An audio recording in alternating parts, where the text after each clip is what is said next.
What up, people?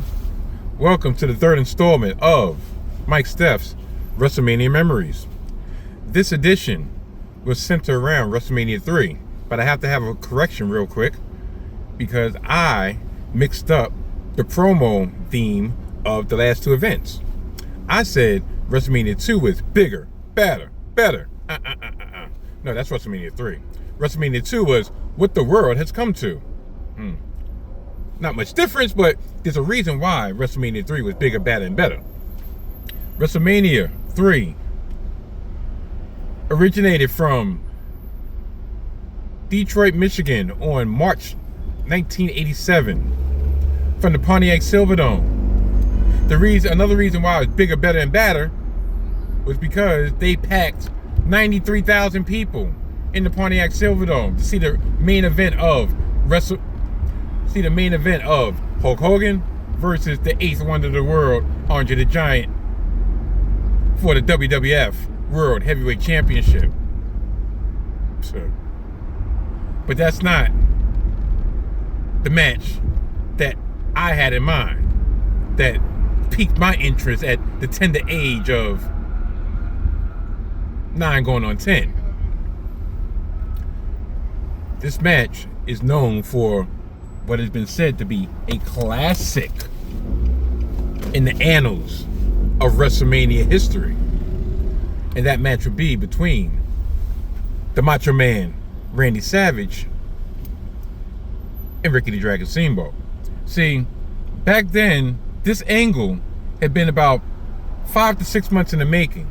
I remember on an episode of Championship Wrestling, before they changed it over to Superstars of Wrestling, they had a title match between Ricky the Dragon and Randy Savage. And back then, having two wrestlers of that ilk go against each other on free TV, and it wasn't Saturday Night Main Event, was an event in itself.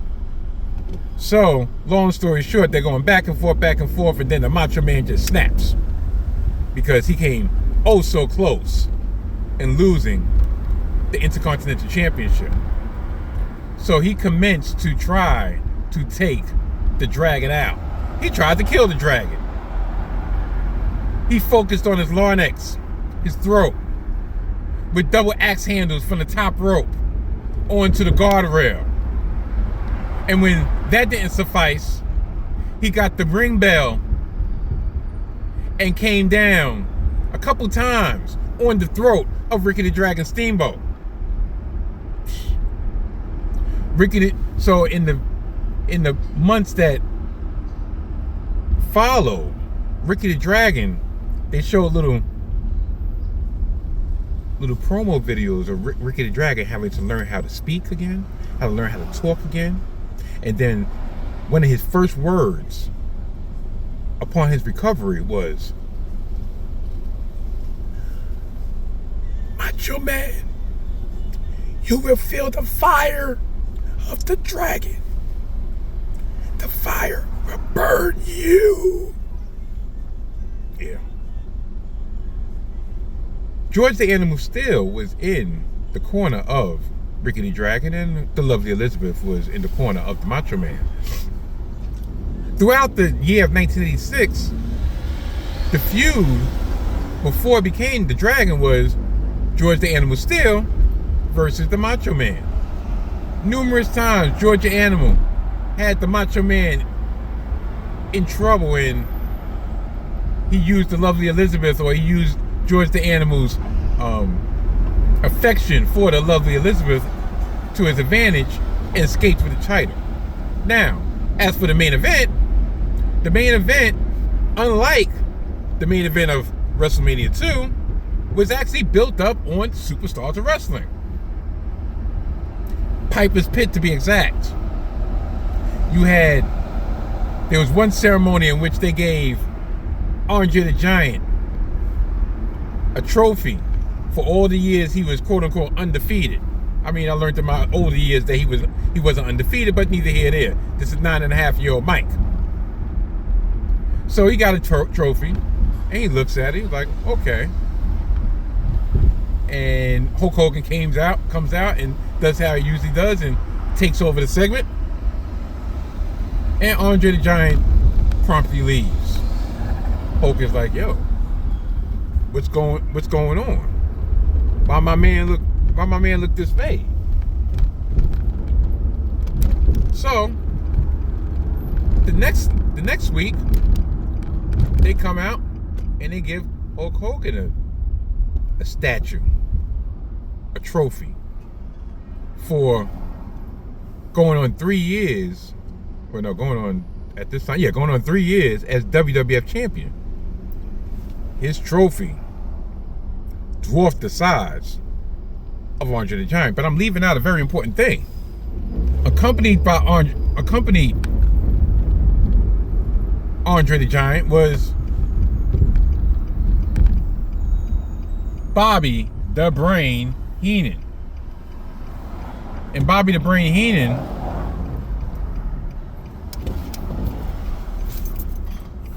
I'm sorry, I'm in the middle of doing a legal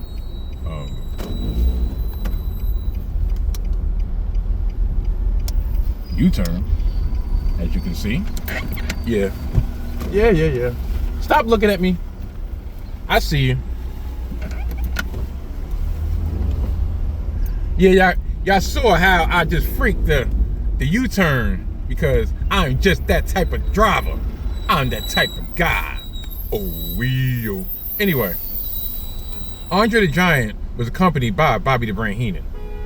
And everybody wants to know, why was Bobby the Brain Heenan with Andre the Giant? Andre the Giant was a face. Bobby the Brain Heenan was a heel, with his sole mission was to destroy Hulkamania. Bobby the Brain Heenan was an advocate before Paul Heyman was an advocate, because he advocated for why Andre the Giant should feel slighted, for why Andre the Giant's trophy was only half the size of Hulk Hogan, for why Andre the Giant felt slighted as the best friend, as the supporter, a big supporter of Hulk Hogan. And he was like, look, if you're such a friend, how about you give us a shot at that title?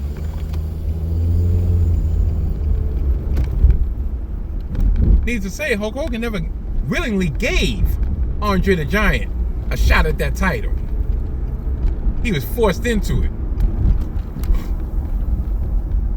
Because, according to Hulk Hogan, he didn't want to fight his friend. Oh no. Andre, but why? Why? When Andre snatched that chain and the crucifix off his neck and left him bleeding, and Roddy Piper went to say, brother, you're bleeding. Only then did he actually think about, you know what, maybe, just maybe. But the icing on the cake was at Saturday Night Main Event when they had a 20-man battle royal in which Andre the Giant headbutted Leaping Lanny Poffo so hard that he was bleeding. And very seldom did you see blood on WWF TV. And then he came from behind on Hulk Hogan, headbutted him in the back of the head, and choked him out lifeless. Hence, your WrestleMania main event was official. How did I see this event? Well, guess what? I didn't actually see this event while it was happening. And you want to know why? You ask why? Because this was the first salvo into pay-per-view for wrestling. And listen, they had the bread. You know, we had cable. Well, yeah, we had cable, but I don't even know how much it was. Let's wait, man. Sure, inflation probably was $39, $29, something like that. But still, $29, $30 for a show. That was a lot back then. But I did learn about this show through recaps on the weekly television shows, Wrestling Challenge, Superstars of Wrestling, Wrestling Spotlight that used to come on Channel 9 at 10 o'clock on Saturday nights, which is really a clip show. And also, I was able to get a detailed recap of WrestleMania 3 from Pro Wrestling Illustrated, in which they had what they call Supercard 87 Special Edition, which broke down match by match everything that happened.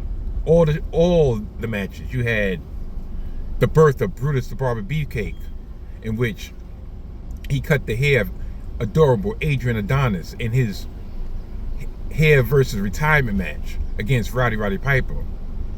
You had the 6-man tag of the British Bulldogs and Tito Santana versus the Hart Foundation and newly formed wrestler from crooked referee Danny Davis. Dirty Danny Davis, or should I say Dangerous Danny Davis.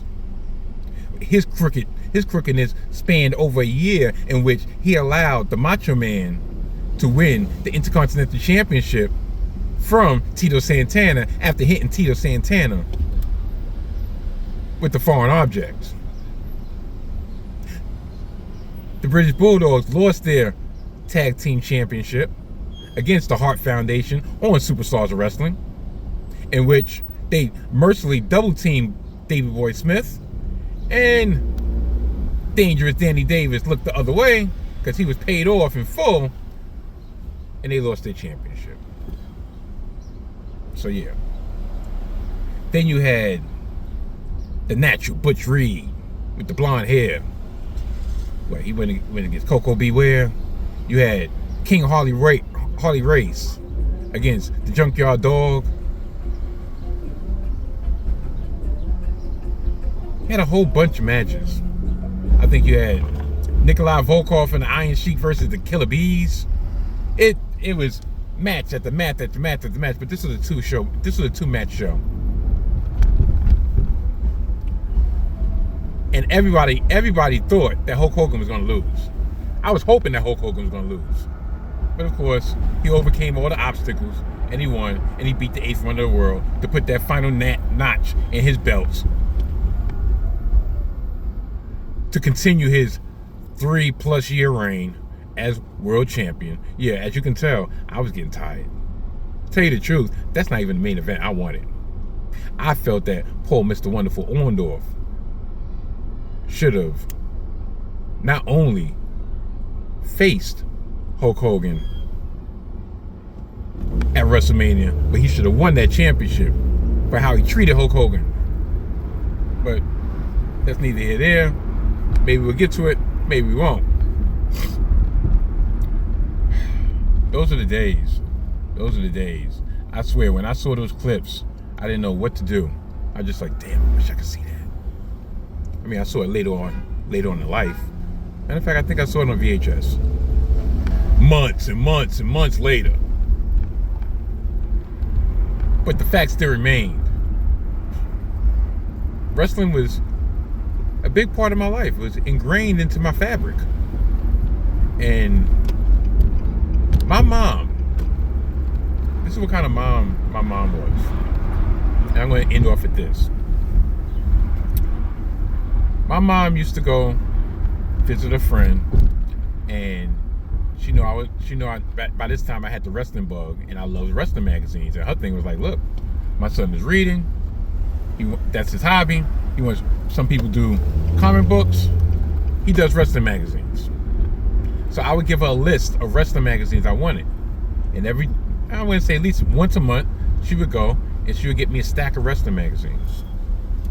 And Wrestlemania 3, around that time, she got me every wrestling magazine available that was recapping this event. Especially being the fact that I wasn't able to watch it live. My mom was the greatest. My mom was the greatest. So, that's episode 3. As you can see, these are progressively getting longer, but trust and believe, it's not going to be a full-fledged Salty Thoughts and Mike Steph episode. No. All these are going to be emanating from my car studio on my way to my shoe job, more or less. So, until, and today's Wednesday, well, you're seeing this on Thursday, so I'll give you a break. Next episode, it's going to be a double dip. WrestleMania 4, WrestleMania 5. You want to know why I'm lumping them together? Because they both emanated from the same place. WrestleMania 4, WrestleMania 5 emanated from Atlantic City, New Jersey. Not only that, Unfortunately, they emanated from Trump Plaza Hotel and Casino. Who would have thought 30 some odd years later